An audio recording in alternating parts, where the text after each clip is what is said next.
Good morning mga ka-broilers. Ayan po ay tunghayan naman natin ang tamang paglilinis ng kulungan ng broiler. Ayan, kailangan po natin siyang walisin yung mga alikabok. Kasi isa din po yan sa pinagmumula ng sakit ng mga broiler kapag yan po ay hindi natin nalinis. Kailangan po natin linisin yan.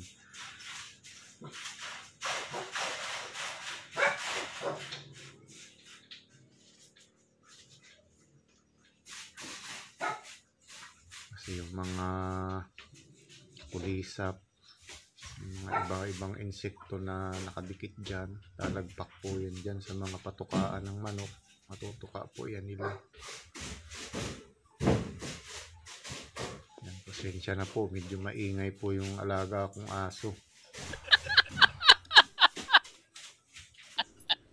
Panarilihin po nating malinis ang ating kulungan ng manok. Napaka-importante po niyan.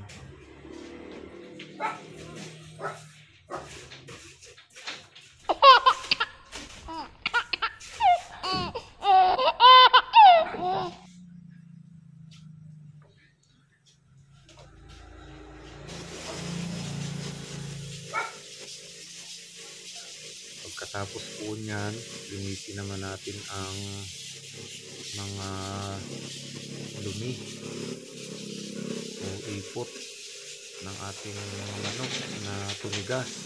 Yan, masintabi po sa mga kumakain. Sorry na po agad.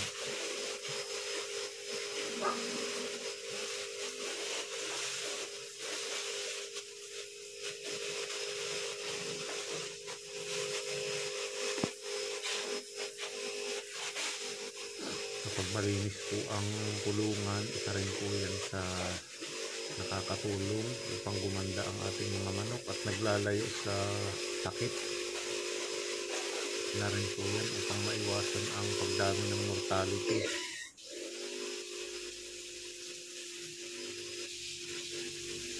Yan, tanggalin po natin yung mga maliliit na dumi.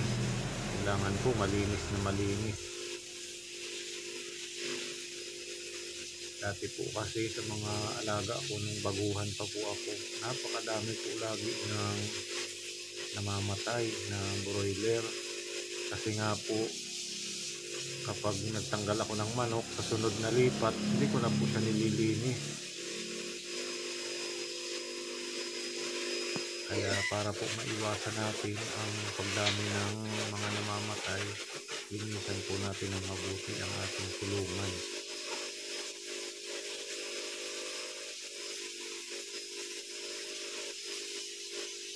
Para kumita po tayo ng maganda at hindi po tayo mauwi sa pagkalugi. Napakahirap naman po kung mag-aalaga tayo ng mag-aalaga tapos lugi naman po tayo ng lugi. Kaya wala pong mangyayari sa ating kapital. Darating po yun sa pagkaubos o pagkalugi. Kaya mahalin po natin yung ating business para po ito ay lumago. Ayan, marami po kasi yung mga ipot, mga singit-singit ng bakal, tubo.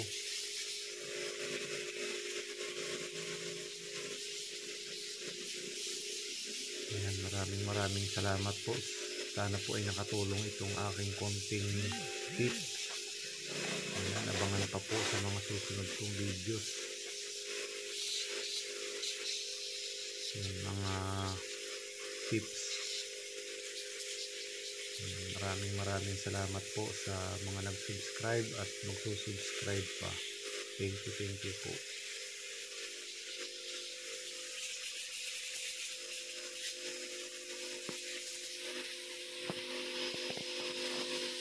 Mag-comment na lang po kayo kung kayo ay may mga katanungan sa akin.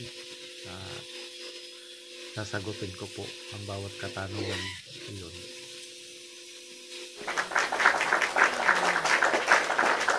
Huwag po natin nating kalilimutang mag-subscribe sa Broiler Channel po. Like, share, and subscribe. At pindutin po ang notification bell. Yan lamang po at maraming salamat po ulit. Thank you.